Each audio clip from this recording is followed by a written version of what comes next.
Where you are in this room, but I declare for every worshiper, in case you forgot, if my people who are called by my name will humble themselves and seek my face, then I'll hear from heaven. And what's he gonna do? He's gonna heal the land. When you look at your neighbor, say, you don't even know what's getting ready to happen. A slave church would shout over money. A slave church would shout over cars. A slave church would shout over houses.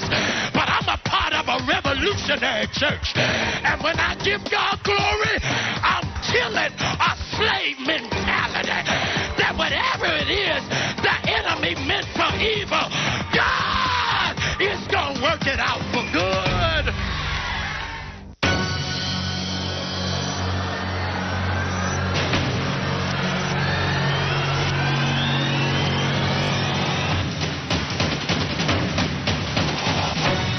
Most churches just stay in the vein of the church triumphant. All it is a celebration.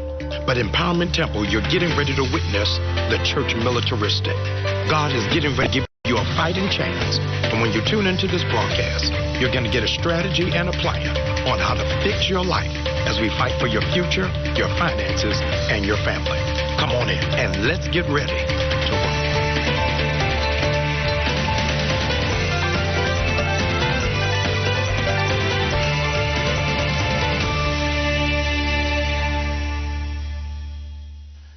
As a black mother raising children, she overheard a conversation during PTA. The conversation was between a black mother and a white mother whose children were on the same team in the same grade. The black mother applauded the Caucasian kid's achievement, to which the Caucasian mother responded and beamed with pride. He's becoming quite a responsible young man. He's been placed in the gifted and talented program and is showing tremendous growth. We are so proud of him. He's just like his father. As an act of courtesy, the Caucasian mother turned to the black mother and said, your son is doing quite well, I hear, too.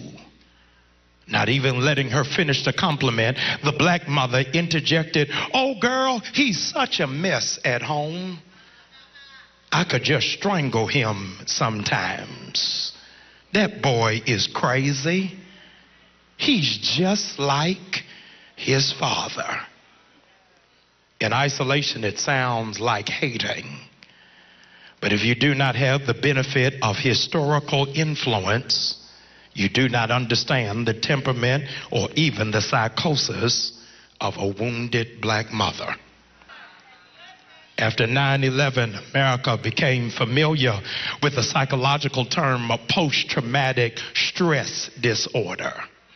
Many first responders, many survivors, many witnesses were aptly labeled with PTSD after witnessing the destruction of buildings, the crashing of planes, and the disembodiment of human life. All trapped in just 2 buildings. Here it is. They were able to file legally for disability. They then qualified for countless hours of therapy, please hear me, all from the trauma of one day. And from one day, they legally did not have to go back to work. Legally, the government funded them getting psychological care, and legally were, in fact, qualified for medication. According to the 4th volume of Diagnostic Statistical Manual of Disorder, PTSD comes from a serious threat or harm to one's life or physical integrity. You can have, in fact, post-traumatic stress because you feel that there is a threat to your children. You can have post-traumatic stress because you have witnessed sudden destruction to an entire community.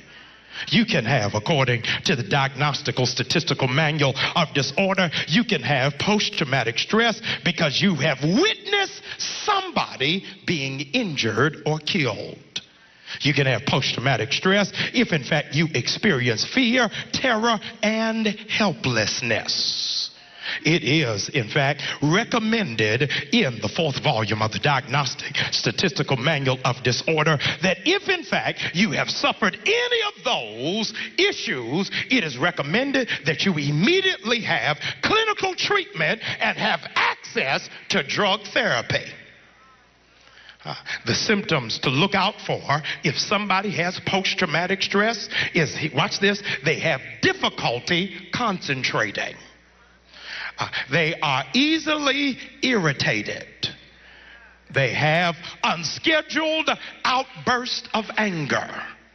They have difficulty falling asleep.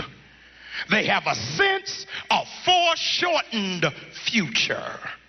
In other words, they do not expect to have a career, a marriage, or a future. Not to mention the daily assault of the intention of breaking the human will. That is, ladies and gentlemen, post-traumatic stress disorder, hear me, for people who went through it from one day on 9/11.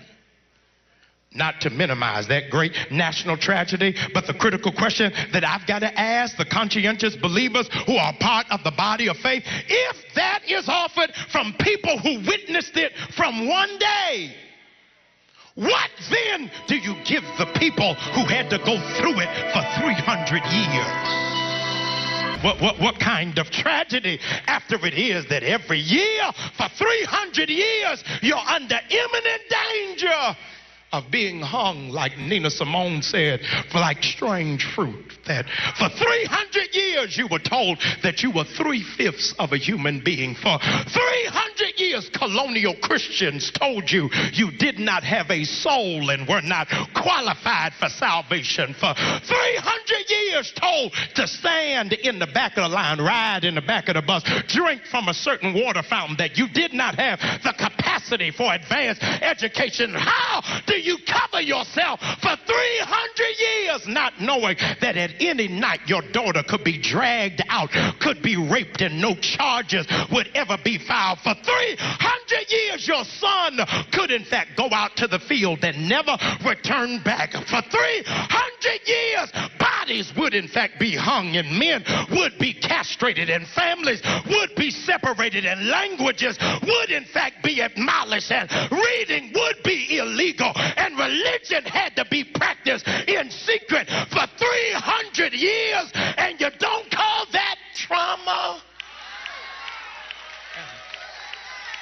And here you are, the great-grandchildren of those who suffered from post-traumatic slave syndrome, and nobody ever gave you any counseling. I can't hear anybody. You never underwent any therapy. And maybe that's why members of your family got strung out on drugs and alcohol, because that was the only area of escape and coping that was offered to them, because you do know it was the FBI that brought crack into the black community and nobody ever got charged for it. Maybe that was the conduit of the healing process, and you don't understand, for generation after generation, the men in your family would just stagger into the house drunk, out of their mind, trying to escape the reality that America would not let them be men. Do you know how many brilliant people in your family who had the intellect but never had the opportunity to go to school because they had to carry their weight to help support a family? Maybe it is because of that kind of trial that much of your family just wave the white flag and begin to surrender for an average lifestyle, because every time they tried to extend themselves, their hand was beaten back. Maybe it was because our men could never become thrivers in business, but they would always give them the capital to begin a drug enterprise, when most of our black men don't own an airplane, a helicopter, or a passport. How did it get here? some treatment.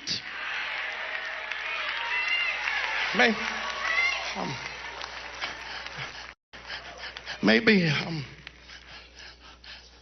they want to ignore that they injected us with syphilis in the Tuskegee experiment. Maybe you forgot how it is that involuntarily they begin to try to sterilize our daughters in public school by giving them an untested and unproven form of birth control, while in the Caucasian community it's got to be through parental consent. But in an inner city school, a child can just walk in the nurse's office and get anything short of an abortion. Y'all ain't talking back to me. Maybe in fact because they have left it into the hands of guidance counselors who have tried to tell your children that they were not college material and could not excel to the next level. Maybe they didn't want to tell you they had to arrest your sons because they began exchanging the stock of privatized prisons on the New York Stock Exchange. And in the middle of the recession, it was in fact the prison system that began to produce billionaires while our black men were behind jail. Maybe they didn't want to tell you why they couldn't find money for Morgan Coppin or for Bowie. They could always find money for new bunk beds so that our young men would spend their life in jail. No wonder you ain't crazy. With everything that you've been through, you should have had a nervous breakdown by now. But they don't understand the resilience of black people had nothing to do with logic. It had everything to do with spirit.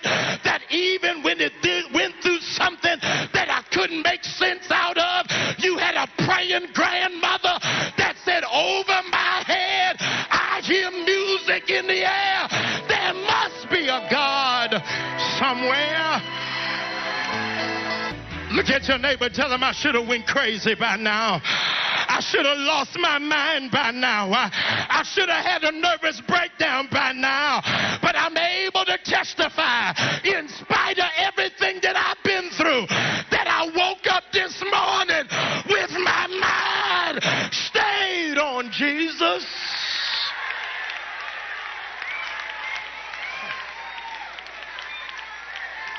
And so we live, ladies and gentlemen, under a legacy of unaddressed trauma. And that legacy of unaddressed trauma has contaminated our belief system. It's not only contaminated our belief system, it has contaminated our behavior. And so we have what it is that we are free psychological slaves. That while it is that you can live where you want, drive what you want, shop where you want to, in your mind there's still psychological chains and images of slavery, as suggested by Naeem Akbar, that you have in your mind that you can only go but so far. Because America has tried to convince you in order for you to do well, you got to be different, but you can't be really black. Y'all don't like me here. Yes, you can become the president of the United States of America as a black man. Sure you can, as long as you grow up in Hawaii. Y'all don't like me here as long as you got a Caucasian mother and go to an Ivy League school. But there ought to be something for a young black man. Here it is, who ain't never been to Hawaii. Y'all ain't talking back to me.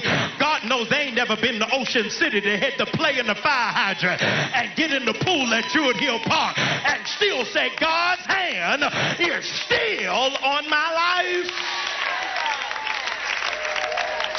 You've gone through enough trauma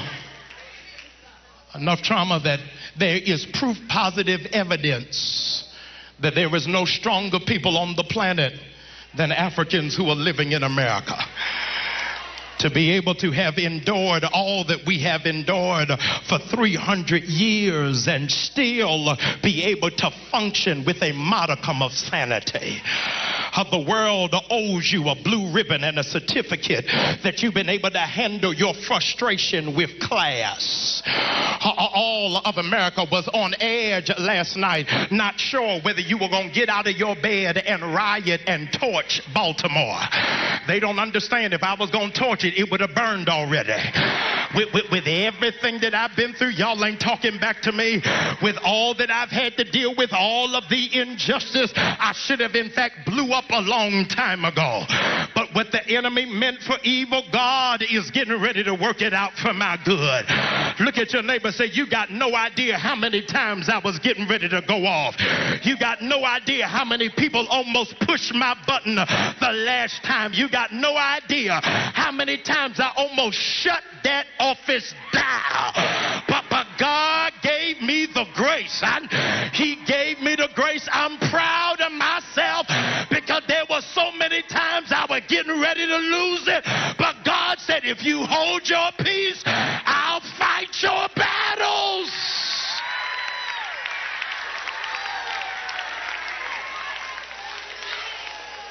We cannot allow the legacy of post-traumatic slave syndrome impact and infiltrate another generation. We have to start the healing process. If we don't start the healing process, ladies and gentlemen, brothers and sisters, we are going to remain sick. To heal is to make whole. To heal is to cause an undesirable condition to be overcome. To heal means to restore back to integrity. To heal means that order has been established. Ladies and gentlemen, as we climb into our text, Moses is leading people who used to be in slavery. He's leading people who used to be in slavery. He's just crossed the Red Sea and he's end up in the desert of Shur, S-H-U-R. He brings people who were in bondage for hundreds of years and takes them through the Red Sea, and they end up in the desert of Shur.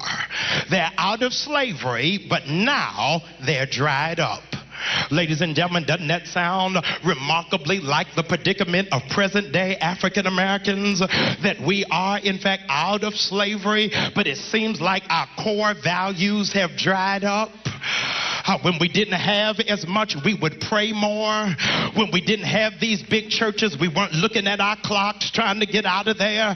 When it is that we were going through, we were not asking God for personal attainment, but we were praying to God for community development. But now we have become so capitalistic in our minds that we only shout about what we personally can get, but not about how our people can get to the next level. And so we have dried up. We've come to the place where you come to church and you don't even speak to the people who are on your row. You got an attitude because you had to park one block away. Please, there ought to be something in you that says, after what God has brought me through, my optimism will not dry up. That's why your enemies cannot figure you out. With all of the resources that have been taken away from you, somehow or another you keep bouncing back. They don't understand how you look that good and you ain't got that much money. They don't understand that black maintains. You don't need plastic surgery. You don't need nobody. Y'all ain't talking back to me, but you able to keep yourself up. They got no idea how it is that you have not aged, but God has preserved you. They got no idea as much as they want us to die. You just keep living and keep living and keep living. They got no idea with all of the heathenistic culture that surrounds us, where it is that America has lost its moral compass, that black people are still giving God the glory, and they understand that it's not by might, it's not by power, but it's by His Spirit. The gospel is free. It's just expensive to get it out. God has challenged me and compelled me. Jamal, you are a part of a local church, but you ought to have a global impact. Technology affords us to do that kind of ministry, and I need you to be an investor in it. I'm telling you, this investment is going to reap a harvest around the world. God is using us to reach people who would have never stepped foot in church. Would you kindly, prayerfully consider sowing a seed into our ministry so that all over the diaspora, young adults might be able to find Jesus Christ and have their lives revolutionized? If you are not a part of the solution, you're a part of the problem. Be an investor. the emotional moral deficit in our community is coming to an end because of the investment in this kind of ministry. God bless you. And please, please help us help the gospel get out. And coming out of slavery, they get to a place called Mara, which means, ladies and gentlemen, bitter. And I don't know how you felt when you woke up this morning, but I woke up with a bitter taste in my mouth, because I could not comprehend or compute the American justice system. And it feels almost like America is Mara. It's almost making us bitter. Got a bitter taste in my mouth because I can't understand you're smarter than I am. I can't understand how Michael Vick goes to jail over a dog.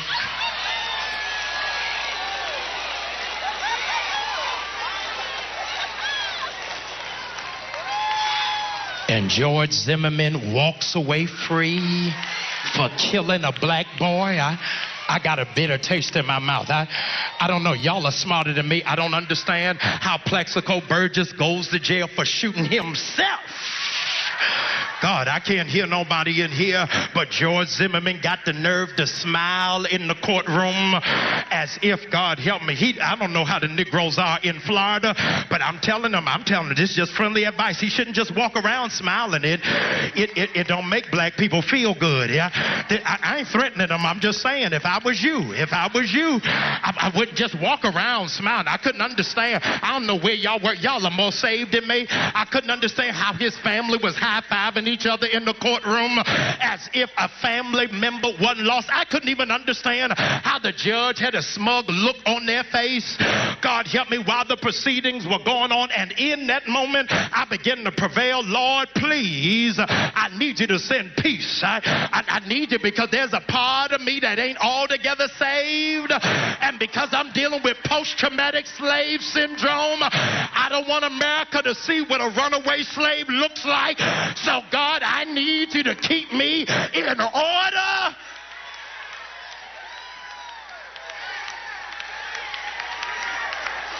Couldn't understand. Michael Vick go to jail over a dog. Plexico goes to jail for shooting himself.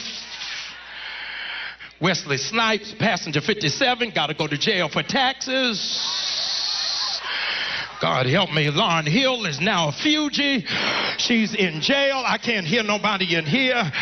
And the countless number of black men and women who are paraded into the penal system so that the government can, in fact, get more money on the Capitol, making the prisons the new plantation, so that while they're there, they are now working for privatized industry and not being compensated. Their families are still not being covered, and we act as if it's all right. There's something in it that should make you bitter. I'm in verse 26. Be seated, y'all. Y'all act like you're ready for an uprising. Watch what God says in verse number 26. If you listen to what I say to you, your people, this is very critical. I didn't say it. This is what's in the Bible. Exodus chapter 15, verse number 26. So I'm not accused of being racist. Watch what the Bible says.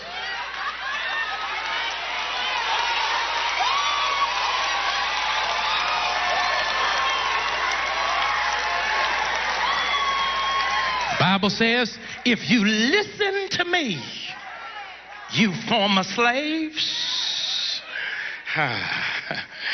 if you listen to me, I will not give you the same diseases your oppressor has. God, y'all don't like me in here. Says, I'm going to help you have health in your body, while the people who thought that they were stronger and smarter than you are going to be afflicted in theirs. God, y'all ain't even talking to me. That there's no way in the world you should have the health and the strength that you have being raised on generations of chitlins. Y'all ain't talking back to me. And hog maws, I still, and scrapple. I need some real people in here. Your arteries should be shut all the way down. But every time they look, we winning and coming in first, because God says, I'm covering your body, and the diseases your enemy have, you will not have.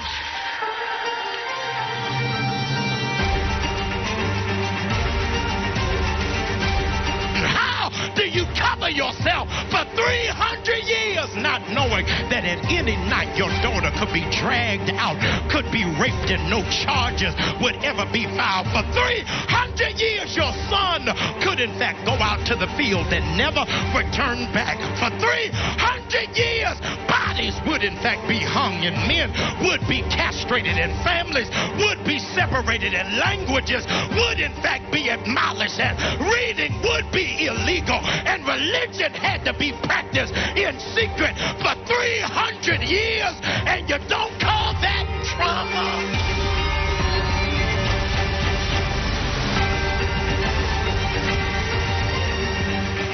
I'm done, but I'm not through. This is just one part of a 12-week series that God gave to me for the body of Christ to fix your life. Whatever area it is, whether it's your head, your heart, or even your home, God is getting ready to repair it and renovate it. I want you to get this 12-week series in its entirety. Call us right now, email us right now, and as soon as the operator responds, say, I want to fix my life. We're going to give you the keys, the tools, and the principles so that you can, in fact, start doing it yourself right at home. I promise you, it's going to bless you to a whole nother level. Thousands have already given witness and testimony that this series has eternally changed their life. I want you to be one of those who can declare, once I was broken, but now I'm fixed. Until next week, keep improving yourself, because God is fixing your life.